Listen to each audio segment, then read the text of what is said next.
Proverbs chapter 31, Wisdom in Leadership and Virtue.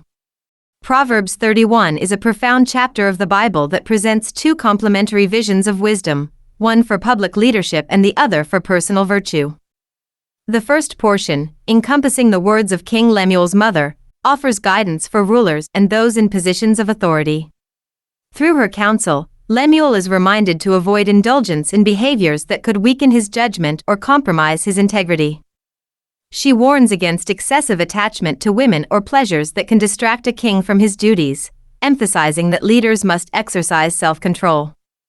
Alcohol, she advises, is not inherently sinful, but a king must avoid intoxication, as it can cloud his judgment and lead him to pervert justice. At the same time, wine may be a source of comfort for those who are suffering, indicating that wisdom involves discernment in the use of resources. Beyond self-restraint, the mother instructs her son to champion the vulnerable, to open your mouth for the speechless, and to ensure that the poor and needy receive fair treatment. This counsel underscores that leadership is not merely about personal conduct but about moral responsibility and the protection of those who cannot protect themselves.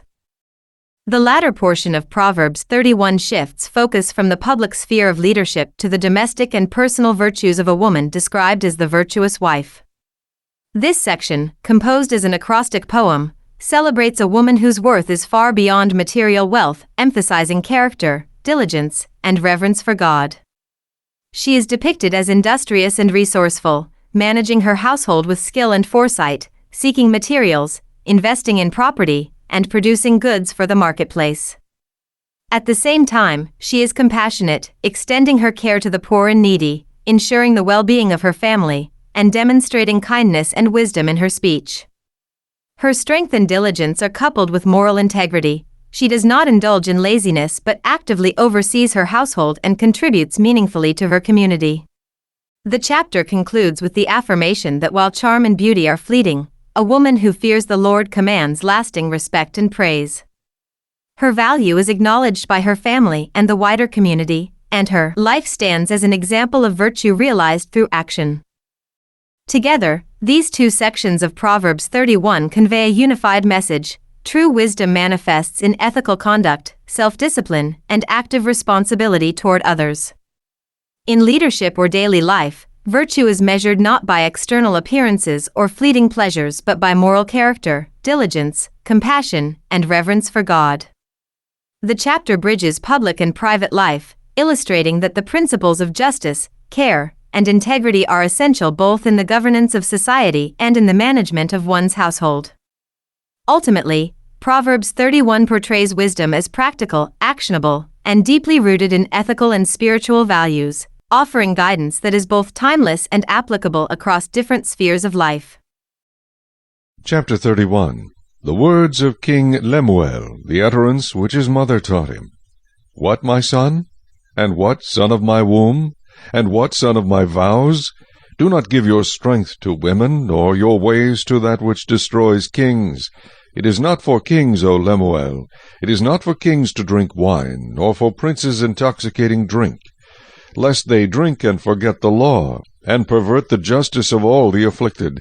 Give strong drink to him who is perishing, and wine to those who are bitter of heart. Let him drink and forget his poverty, and remember his misery no more. Open your mouth for the speechless, in the cause of all who are appointed to die. Open your mouth, judge righteously, and plead the cause of the poor and needy. Who can find a virtuous wife? For her worth is far above rubies.